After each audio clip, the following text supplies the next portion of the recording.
გამარჯობათ მეგობრებო. მე ვარ ვილიამ გულეთიანი.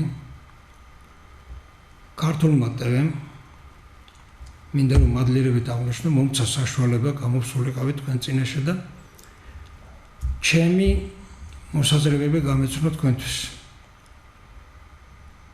ჩვენი საუბრის თემა არის სამართლიანი სამართალი, ძირითადი პრინციპები. ეს ორი ტერმინი საქართველოში სასაუბრო ენაში თითქმის ყოველთვის გამოიყენება, ყოველდღიურ სასაუბრო ენაში.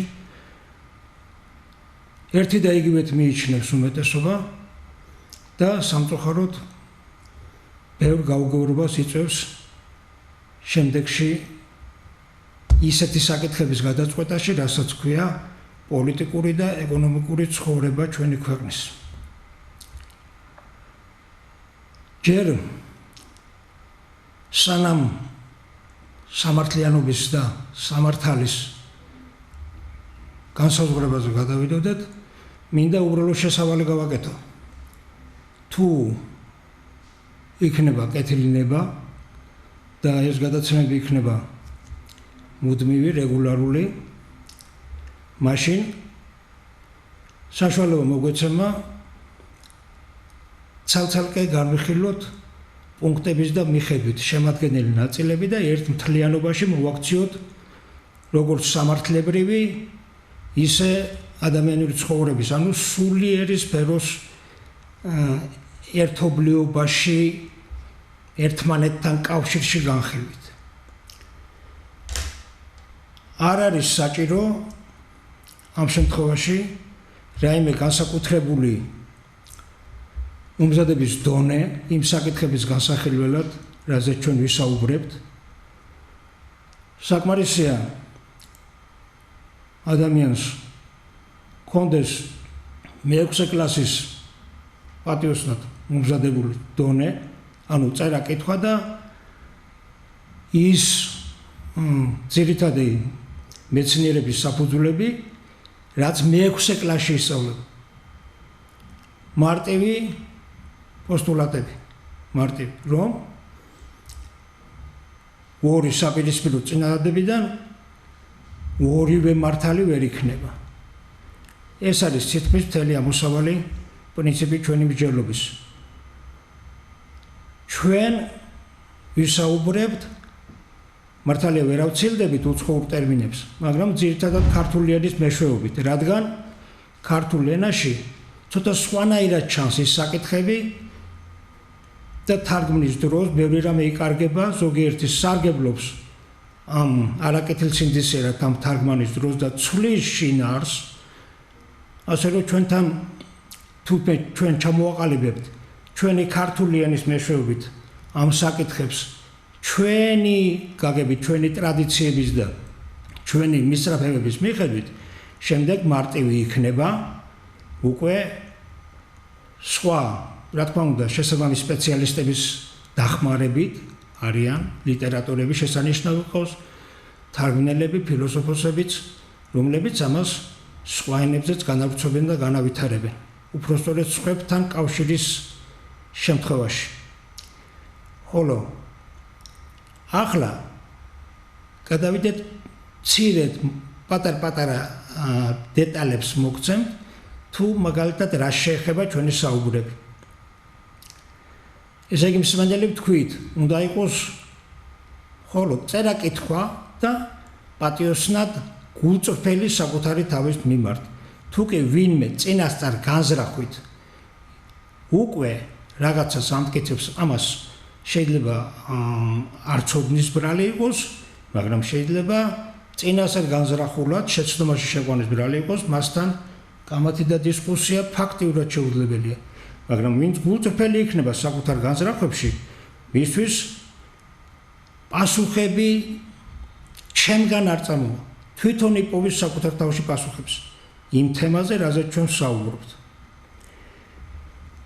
ჩვენი საუბარი არც იქნებოდა საჭირო, ალბათ, უпростоრეთ ჩემი აქ სურვილი არც გამიჩნდებოდა აქ მოსვლის და თქვენთან საუბრის, რომ ეს პრობლემა არ იდგას ჩვენ ცხოვრებაში თითქმის ყოველდღიურად, ყოველწამიერად, სადაც კი ფეხს გადავდგამთ, სამუშაო იქნება, შრომითი ურთიერთობები, სავაჭრო ურთიერთობები, კულტურული ურთიერთობები, სადაც კი ყოველთვის ხდება რაღაც, რომელიც არ გვაძლევს ჩვენი თავის, უნარის და რესურსის რეალიზების საშუალებას. ამისთვის ბევრი ასპექტი არსებობს შიგა და გარე. თუმცა ყველაფერი ძირითადად მთავარზე დაიყვანება. საზოგადოების ურთიერთობის წესზე. საზოგადოების ურთიერთობის წესში არის ჩადებული სამართალიც და სამართლიანობაც. და როგორ წდება ეს საკითხი? ეს უკვე სახელმწიფო ურთიერთობის პრობლემამდე მივდივართ. საზოგადოება თავისთავად სახელმწიფოს დონეზე ადის, როცა მას გააჩნია თავისი ცხოვრების წესი. თავისი ცხოვრების წესი და ის მას იცავს, ანუ აქვს მექანიზმი, რომლითაც ის თავის ცხოვრების წესს იცავს, ეს უკვე სახელმწიფოს, ასე რომ ვთქვათ, ერთგვარი ფორმაა. მოდით ჩვენში გავრცელებული რამდენიმე საკითხი. მარტივად, რა არის სახელმწიფო, რა არის ხელისუფლება, როგორი მიმართება აქვს საზოგადოებასთან და რატომ გჭირდება ესა თუ ის. არ მინდა რომ ამ პოლიტიკაში დამკვიდრებული ტერმინებით ვისაუბრო სხვადასხვა პოლიტიკურ სისტემებზე. ამიტომ ჩვეულებრივად მარტივი სიტყვებით გავმარტოთ. ჩვენში არსებობს ასეთი საუკუნის განმავლობაში დამკვიდრებული სახელმწიფო და ხალხი. მე როგორც ვთქვი, ქართული ენიდან გამომდინარე, უკვე დაპირისპირებაა. სახელმწიფო და ხალხი არის მცდარი სისტემის შედეგად დაპირისპირებული მდგომარეობა. მაშინ როცა სახელმწიფო არის ტერიტორია და ხელისუფლება. ხალხი ხელისუფლების, ასე რომ ვთქვათ, რესურსი და არა წყარო. ასეთ შემთხვევაში სახელმწიფო ხალხს განიხილავს როგორც რესურსს და მოიხმარს მას, ან არ მოიხმარს და იყენებს. ამიტომ არის დაპირისპირება. მაგრამ თუ კი ჩაუღმავდებით, როგორ ჩვენ გვინდა რომ იყოს, რომ სახელმწიფო და როგორც იყო ყოველთვის აქამდე, რომ სახელმწიფო ეს არის ტერიტორია, ხალხი და ამ ხალხის ცხოვრების წესი. მაშინ უკვე ხელისუფლება სხვა ფუნქციას იძენს. ხელისუფლება ჩვენი ცხოვრების წესის გასატარებლად გვჭირდება. აქ უკვე იწყება აი ამ სამართლის და სამართლიანობის საკითხი. ძირითადი, რაც მთელი ამ ხნის განმავლობაში სხვათა შორის საზღვარგარეთიდან ბევრი ინფორმაცია შემოდის ამის თაობაზე. სამართლის სხვადასხვა გაგება არის, რა ვიცი, როგორც გითხარი, არ მინდა მეთქი აი ამ ტერმინებით საუბარი, მაგრამ არის ასეთი გაგება, რომ სამართლიანია ის, რაც კანონიერია. კანონი მიღებულია ერთი რომელიმე ჯგუფის მიერ ამ შემთხვევაში. ან დიქტატურის შემთხვევაში ერთი პიროვნების მიერ. და სამართლიანია ის, რაც კანონიერია, ეს ნიშნავს, რომ ჩვენ უნდა ავასრულოთ კანონი, მაშინ ვიქნებით სამართლიანი, თუ კანონს ავასრულებთ, თუნდაც იგი ჩვენი სინდისის საწინააღმდეგო იყოს. სინდისის საწინააღმდეგო ქმედება იყოს. ჩვენი ღირსების საწინააღმდეგო ქმედება იყოს. და ამიტომ ვართ მუდმივ დაპირისპირებაში. ჩვენ ქცევა და კანონიერება მუდმივად ერთმანეთთან მოდის დაპირისპირებაში. ასეთი გამოთქმები, ასეთი საუბრები ხშირად შეხვედრია, რომ კი არის ეგეთი კანონი, მაგრამ შენ ხომ გაქვს შენი ღირსება, შენი პატიოსნება, ანუ ზოგჯერ პატიოსნების და ღირსების დასაცავად კანონზე თვალის დახუჭვა გვიწევს. ან დაგთხოვენ კიდევაც ამას, როცა ვიღაცა ჭირდება, რომ დავხუჭოთ თვალი კანონზე, მაშინ. არა და ამის საბაბად მოაქვს ჩვენი გულმოწყალება,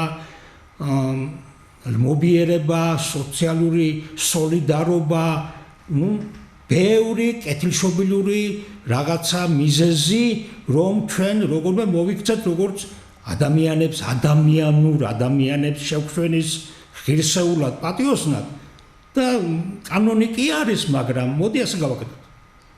და რატომღაც ძალიან ცოტა ფიქრობს ამ დროს, რომ მოდი კანონი შევცვალოთ ისე, რომ არ იყოს ეს დაპირისპირებული ჩვენს ღირსებასთან და პატიოსნებასთან. ჩვენი მთელი საუბრები ამ ხნის შემდეგ შეეხება ძირითადად მაგ საკითხს, რა თქმა უნდა, სხვადასხვა ეკონომიკურ, პოლიტიკური ასპექტებით, რომ აი რა ცუდი შედეგი შეიძლება მოიტანოს იმან, როგორც ალბათ გვემუქრებიან, რომ ასე რომ გავაკეთოთ, ეს ძალიან ცუდი იქნება. ჩვენ კანონი იმიტომ გვჭირდება, რომ მიუხედავად ყველაფრისა ადამიანი ვამოქმედოთ ასე ამ მიმართულებით და ჩვენ განვიხილოთ, რა მოხდება თუ კი კანონი შესაბამისობაში იქნება ჩვენ სინდისთან, ჩვენ ღირსებასთან და ჩვენ პატიოსნებასთან. და ჩვენ კანონმორჩილებიდან გადავალთ კანონის დაცვაზე. ესე იგი, სანამ კანონი ჩვენს ღირსებას და პატიოსნებას ეწინააღმდეგება, ჩვენ გვაიძულებენ ან და თვითონ ვაიძულებთ თავს რაღაცა დათმობაზე მივდივართ, რომ კანონს დავემორჩილოთ. სინდისის და ღირსების საპირისპიროდაც კი. და თუ კანონი შესაბამისობაში იქნება ღირსებასთან და პატიოსნებასთან, მაშინ ჩვენ მას დავიცავთ, ისე როგორც ნებისმიერი თავისუფლად სირცხვილის და თავშეკავების გარეშე დაიცავს თავის ღირსებას, ოჯახს და პატიოსნებას. აი ეს თანხმობაში მოყვანა ნიშნავს უზარმაზარი რესურსის გამოთავისუფლებას, რომელიც ახლად დაპირისპირებაში იხარჯება, რომ როგორმე ხელისუფლებამ ხალხი კანონმორჩილებაში იყოლიოს და ხალხი კანონის დაცვას არ ცდილობს მოერგოს. ხალხი, რა თქმა უნდა, მართლაც არ არის სხვა ხელისუფლების წარმომადგენლებიც ამ ხალხის შვილები არიან და ისინი ცდილობენ მოერგონ. ამიტომ გვაქვს ესეთი მძიმე საქმე კორუფციაში. თითქმის ყველამ ვინ ძალაუფლება მიიღო, არ ვიტყვი 100%-ით, მაგრამ შეიძლება მასეც ითქვას, კორუმპირებულია. ახლა რა თქმა უნდა, ყველა მილიონებს ვერ ეხება, მაგრამ იმის და მიხედვით, ვის რამდენი ძალაუფლება გააჩნია. რადგან ძალაუფლება მიმართულია სხვების კანონმორჩილებაში ყოლისკენ და შენ გაქვს, როგორც ხელისუფალ ჩინოვნიკს, პრივილეგია, რომ ვიღაცას არ მოსთხოვო ეს მორჩილება ბოლომდე, რაღაცაზე თვალი დახუჭვა, აი როგორც წაგავთქვით, ადამიანურად, მობიერად, სოლიდარობით, კანონიერად. და ჩვენ მოსამართლიანობას ვთხოვთ მოსამართლეს მოთხოვ სამართლიანობას ჩვენს სისტემაში ცოტა უცნაურიც ყია, იმიტომ რომ ის ვალდებულია კანონი დაიცვას და თუ კანონი უსამართლოა და ამ დროს მოსამართლეს სამართლიანობა მოიქცეს, თვითონ უნდა დაუპირისპირდეს კანონს და თვითონ გამოდის კრიმინალი ამ შემთხვევაში. ან კანონდამღები, კაი კრიმინალი ცოტა მანდამაინც შავად გვეჩვენება, მაგრამ კანონდამღებია და მოსამართლების და მინისტრების დონეზეც ზოგი კანონდარღვევა პირდაპირ კრიმინალს უკავშირდება. ჩვენი თემების რაიმდენიმე ნაწილი არსებობს, მაგრამ ერთს გამოყო პირველად, რომელიც ჩვენი განხილვის თემა იქნება. ძირითადად აი აქედან დაიწყება ეს უნდა იყოს კეთილი ნება, სურვილი, თუ ეს არის აუცილებლობა. მაგალითად, როდესაც ჩვენ ეკონომიკურ საკითხებზე ვსაუბრობთ, რაც პოლიტიკის პირდაპირ შედეგია. პოლიტიკა განსაზღვრავს ეკონომიკას და ვამბობთ, რომ უნდა დავეხმაროთ ერთმანეთს. არ არის საჭირო ანგარებით ერთმანეთთან ურთიერთობა, შერატო უკეთებ რამეს, რომელიც იმას სამაგიეროს თხოვ, ან როგორ არ შეგიძლია რომ შენ უანგაროდ ემსახურო ყველას, გასაგებია, მაგრამ უმეტეს შემთხვევაში ეს ხალხი, ვინც უანგარობაზე საუბრობს, თვითონ ბოლოს ყველაზე მეტ წვირის ხელფასის მომატებაზე, იმაზე რომ სხვაზე მეტი დამსახურება აქვს, რომ თვითონ ეკუთვნის ეს თანამდებობა, არა თანამდებობა ნორმალურ ქვეყანაში უნდა იყოს მსახურის, რომელიც იმიტომ ზის იქ იმ სკამზე, იმიტომ ასრულებს იმ მოვალეობას, რომ შენ რაღაც საჭიროებას მოემსახუროს. ახლა კი ის პრივილეგირებულ მდგომარეობაშია და თავისთავად ცხადია, უკვე როცა თანამდებობას ითხოვს ადამიანი, ან თანხმდება თანამდებობას, მიდის პრივილეგიების მისაღებად და სხვისი ბედის განსაკარგავად. თავისთავად ცხადია, კორუფციის წყაროა. უბრალოდ შეუძლებელია ურთიერთ დახმარებით ვივაღწიოთ რამეს, თუ ჩვენი ურთიერთობა არ იქნება კორექტული რას ნიშნავს? იმის და მიხედვით, ვინ რამდენი გააკეთა, მან სარგებელი უნდა მიიღოს. ეს ნიშნავს ზრდას ეკონომიკის. და აქ იწყება რაღაცნაირი მორალური დილემა, რომელსაც ჩვენაც აუცილებლად განხილვა დაგვჭირდება ამის, რომ უკვე ჩვენ არასწორ ცუდ საქციელზე მივდივართ. სიკეთის გაკეთებისთვის ვითხოვთ შემოსავალს, ფულს ან რაიმე სხვას. საოცრება ხდება სიკეთის მკეთებლების რაღაცნაირ გაუგებარ დამახინჯებულ წარმოდგენაში, როცა მაგალითად რაზეც არის აწყობილი უამრავი პირამიდა, ეგრე რომელიც ძარცვავს ხალხს. მთელი ჩემი ცხოვრების განმავლობაში მაშინაც კომუნისტების დროსაც კი პირამიდები იყო, აცვლიდნენ ხალხს. იმ დროსაც კი როცა ასეთი რაღაცები აკრძალული იყო, ჩვეულებრივი თამაშიც აკრძალული იყო, ბანკოს თამაშენ და რაიმე. მაშინაც კი პირამიდებით ფულს აცვლიდნენ ხალხს. ცენტრალურ გაზეთებში ქვეყნდებოდა ხოლმე შესაბამისი განცხადებები. და ახლაც მარტივად გამოდის ვიღაცა და ხალხო 1 ლარით რო დავეხმაროთ ვინმეს 3 მილიონი ექნება, მაგრამ აქვე ლანძღავს ხალხს, მაგრამ ჩვენი ხალხი ისეთი ცუდია რომ ამ 1 ლარს არ გაიმეტებს. თორემ დღეს მე დამეხმარები ხვალ შენ და ყველა მდიდრები ვიქნებით. შრომაც აღარ დაგვჭირდება. ყველა 3 მილიონი გვექნება. ოღონდ ერთი პრობლემაა. 3 მილიონი ყოველდღე რო გადაურიცხო თითოს ბოლოს რიგში ვინც იქნება 3 მილიონი დღის მერე მიიღებს იმ შემოსავალს. ფიზიკურად შეუძლებელია. მათ იმალება იქ თაღლითობა, რომელიც ქველმოქმედებას, სოლიდარობას და ასე შემდეგ თაღლითურ სქემად აქცევს. და გაუცნობიერებელი ხალხი ლანძღავს მას, ვინც უარს ამბობს ამ 1 ლარის ასე გადარიცხვაზე. ახლობლები, ახლა სოციალური ქსელები შემოდიან, მე ასეთი კარგი საქმე წამოვიწყე, შენ გამომირიცხე ახლა $100 და ცოტა ხნის მერე შენც მიიღებ $1000 და ასე შემდეგ და ასე შემდეგ. ამას არ ჭირდება ეკონომიკური განათლება. ამას ჭირდება უბრალოდ ანგარიში ცოდნა 1000-ის ფარგლებში. ხო, მილიონების ფარგლებში რახან 3 მილიონი ვართ. ამას ჭირდება გულწრფელი მიდგომა. ამიტომ ჩვენ ამ საკითხებს განვიხილავთ და ვიტყვით, რომ პატიოსანი საქციელი არის, როცა შენ სიკეთეს უკეთებ ახლობელს, ოჯახს, შვილს უანგარო. სხვა შემთხვევაში სარგებელი უნდა მიიღო იმისი, რასაც შრომობ. შესაბამისი სარგებელი და ყველა მკეთილი უნაინებოს უნდა გადაიხადოს შესაბამისი საფასური. ამის უნდა იშრომოს. ახლა აქ რა თქმა უნდა არსებობს ხალხი, რომელსაც უნარი არ გააჩნია ამის. არ ვიცი, ჯანმრთელობის მხრივ, სხვა მხრივ, რაღაცა მიზეზი არსებობს. მაგაზე არ არის საუბარი.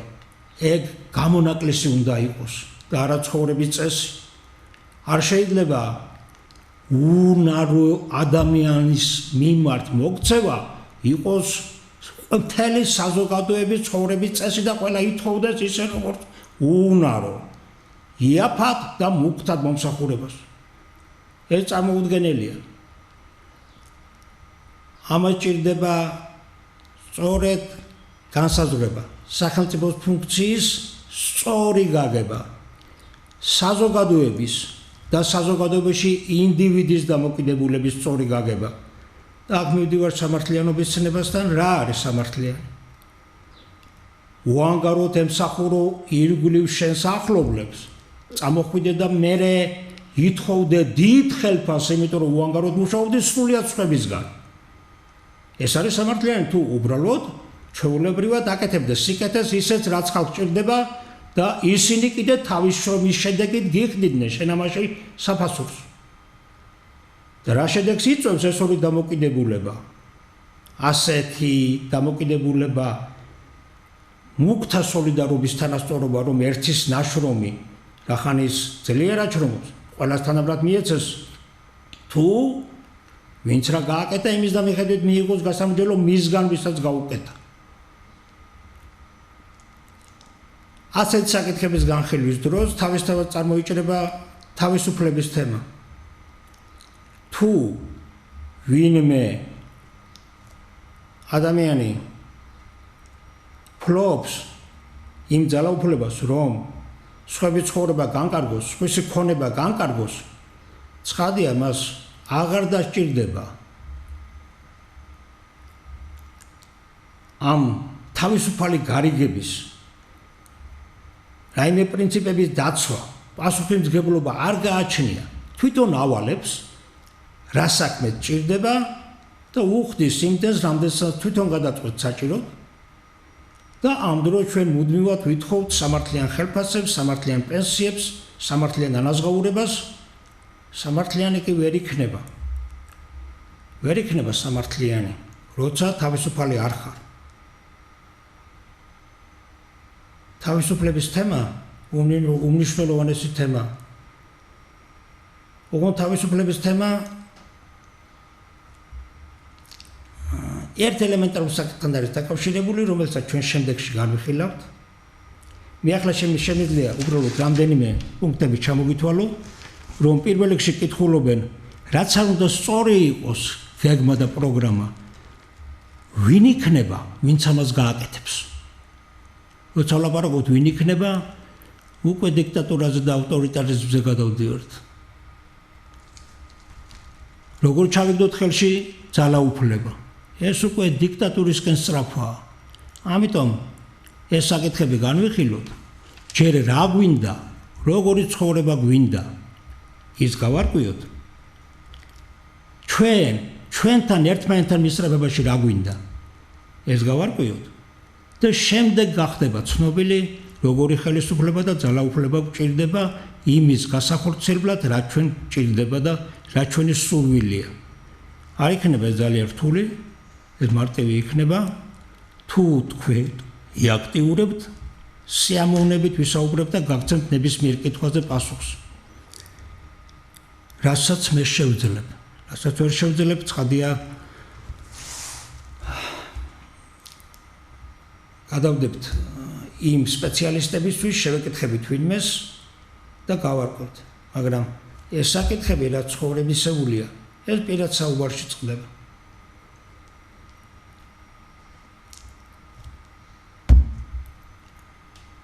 დღეს ამით დავამთავროთ, დროებით შევხვდებით ერთმანეთს მომავალში.